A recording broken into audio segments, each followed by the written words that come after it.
Good morning. I'm going to start right away by reading Psalm 27:4. One thing I ask from the Lord, this only do I seek, that I may dwell in the house of the Lord all the days of my life, to gaze on the beauty of the Lord and to seek him in his temple. And I know that you guys feel the same way as I do. That is like our biggest longing, to see him, to be with him. And there's other Psalms, and they've made a song of it, where one day in your courts is better than 1,000 elsewhere. And I remember as a kid, I always thought, what a fun song, but it felt like such a ridiculous statement. Like as a kid, you're just like, oh, come on. Really? One day with God is better than 1,000 elsewhere? Like, can I pick the elsewhere? But then you grow up and you see the elsewheres. Even the good elsewheres, Disneyland, you think of vacations and beautiful destinations, the Grand Canyon, Yellowstone. Some people have gone to Hawaii. I haven't made that yet, but the beach, riversides, a cabin in the forest. There are beautiful places here on earth. And yet, the older you get, there is a dissatisfaction. And if you dare to get to know the God who created all the elsewheres, and not only get to know him, but get to know him, right? There's this head knowledge and then there's the heart knowledge. And when you get there, you can get 100% behind that statement. I'd rather have one day with you, God, than 1,000 elsewhere. And I saw a short video yesterday that broke me appropriately. When you get convicted, but it's a beautiful conviction because it leads to action. It was a short video, and I've seen this man before. I believe his name is Joe because it was the name he used for himself in the video. But he has a ministry where he's out on the street and he's brave. He is talking to people who are absolutely not believers, and he lets them ask their questions and he responds. And he can be very compassionate, but he can also be very firm. Like I've seen him call people out, but then follow it with like love and grace, right? Like he's not going to put up with being blasphemous. He's not going to put up with you distorting who God is, but then he comes in with that grace too. Well, he did a little video that I saw yesterday, and boy, did it hit me. It was kind of like this psalm I just read, how we're so anxious to see God. And he says that it's coming a day. He's coming, and it's coming. And we are going to be so excited. And he's describing how we're going to go ready as we meet him up in the air, and we're going to be so excited. But then he stopped and he said, but my fear or my concern is that if I look over my shoulder, I'm going to see my friend, and that friend's going to look at me and go, Joe, we knew each other. We played ball together. We had deep discussions. You never told me? You never told me this was how human history was going to play out? And then Joe responds with, well, then I'd have to respond with, well, I didn't want to be a religious fanatic. I didn't want you to think I was some kind of Jesus freak. I played it safe. As he's looking at his friend being left behind, and he gets to go. It hit me so hard. And I know we talk about this a lot. We have so many loved ones, friends, family, and even like I've come across strangers that make me ache. And we care about them and we love them. And I just have to ask the question of myself and you, are we doing enough? Are we doing enough? For me, I was talking to God this morning. God, what do I do? I am inside church walls most of the time. This is my job. I have a channel, but I know, and you know, and he knows, I'm talking to other believers, right? We're encouraging each other, and that's good. That's important. A lot of the New Testament letters in the Bible are of Peter and Paul and John, and they're encouraging them, right? Go spread his word. So that's vital. But am I spreading his word? Because even though Paul spent a lot of his time encouraging, he was also out there. He was spreading the word, and he put his neck on the line over and over and over. All of them did. All of them did. Am I putting my neck on the line? And it's hard because it's just different now, right? It's different. And I'm looking around and I'm thinking, what do I do? God, how do I get beyond my Christian circle? How do I find people who are non-believers? I don't know the answer to that yet. And I think our answers are all going to be different. They're all going to be different because we have different spiritual gifts. We have different strengths and qualities, and we have different environments, right? So you have to take all that into account and submit it to God and just say, God, what do you want me to do with this? With who I am, with what you've gifted me with, and where I am. What do you want me to do?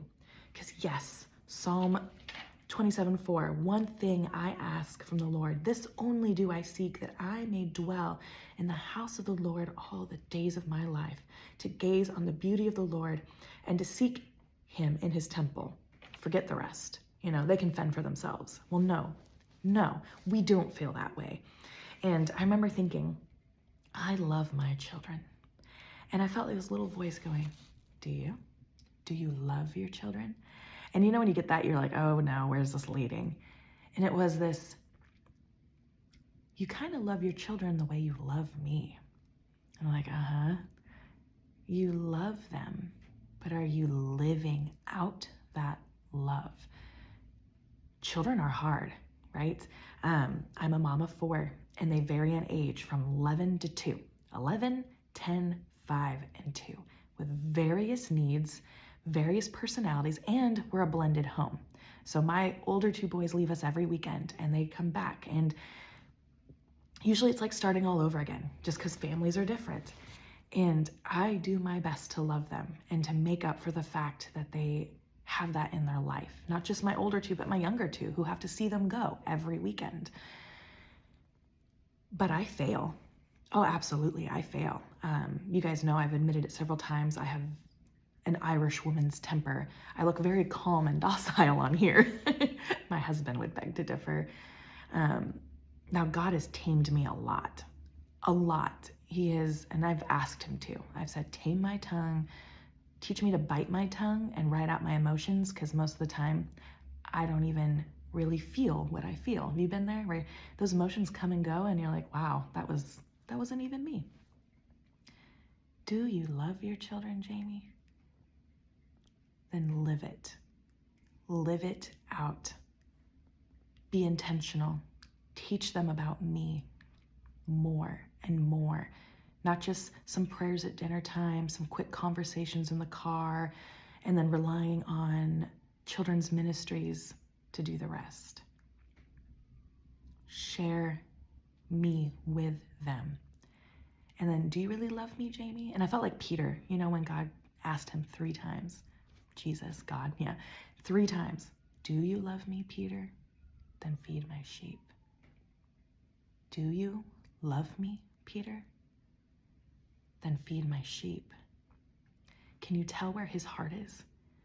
He is the same God who leaves the 99 to go get the 1, but he's also telling his sheep, help me, right?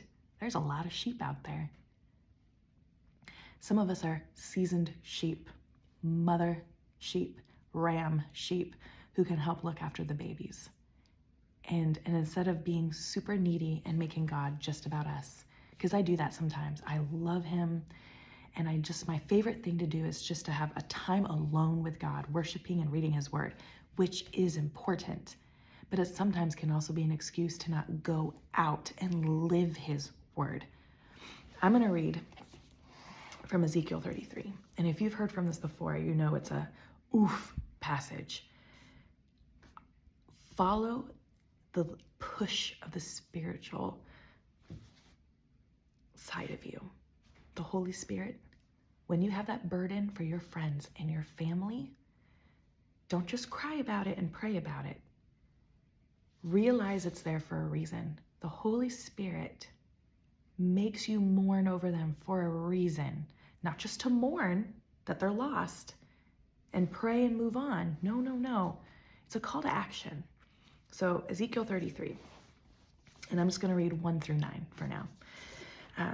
Again, the word of the Lord came to me, saying, Son of man, speak to the children of your people, and say to them, when I bring the sword upon a land, and the people of the land take a man from their territory, and make him the watchman, when he sees the sword coming upon the land, if he blows the trumpet and warns the people, then whoever hears the sound of the trumpet and does not take warning, if the sword comes and takes him away, his blood shall be on his own head. Makes sense, right?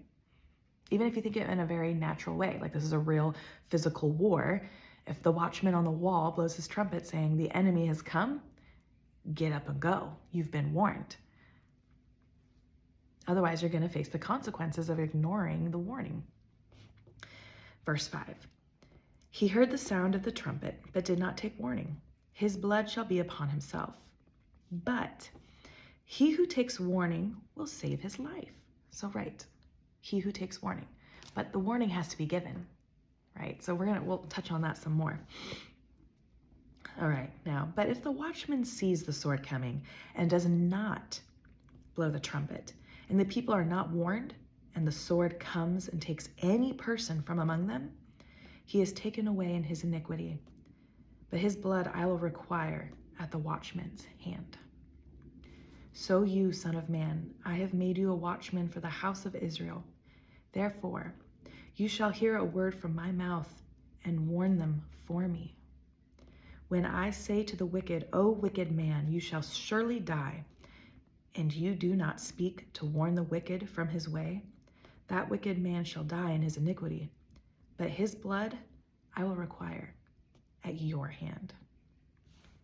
Nevertheless, if you warn the wicked to turn from his way, and he does not turn from his way, he shall die in his iniquity, but you have delivered your soul. And I just realized that conviction we have is there for a reason. It's the Holy Spirit. He's trying to activate us, right? You have friends and loved ones you want to see get into heaven with you.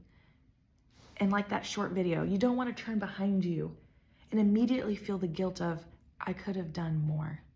I should have said more. I had opportunities to say something to you and I did it, and now I'm leaving you behind. I don't want that on me. And then you read Ezekiel 33 and it's heavy. It is, you guys, if we have his word, we are those watchmen. We are those who have been given his word. We are to tell them, you guys, the warning signs are here. And even if we weren't in a time like this, we are his watchmen. Your life is finite. You will not live forever. Where do you want to be at the end of your life? And not only that, how do you want to live your life? To its fullest, or just kind of waste it away with thousands of elsewheres when just one day with the God, the lover of your soul, the creator, the one who knows you inside and out and did everything he could to make a way for you? Do you want to spend time with him maybe? So I'm just going to push us again. I know I've done it a lot, but let's do some digging within our souls and with God, partnering with him, putting that yoke on and saying, God, I submit to you. How can you use me? What can I do? Because this world, even if this wasn't the end, Father, you made it clear what my job is to do, to spread your word, to share the good news. How can I do that? What can I do, Father? In a time like this when no one wants to hear it, please show me, Father, how do I share you? And I bet you he's going to answer that prayer. I bet you. And I'm waiting to see how he answers mine.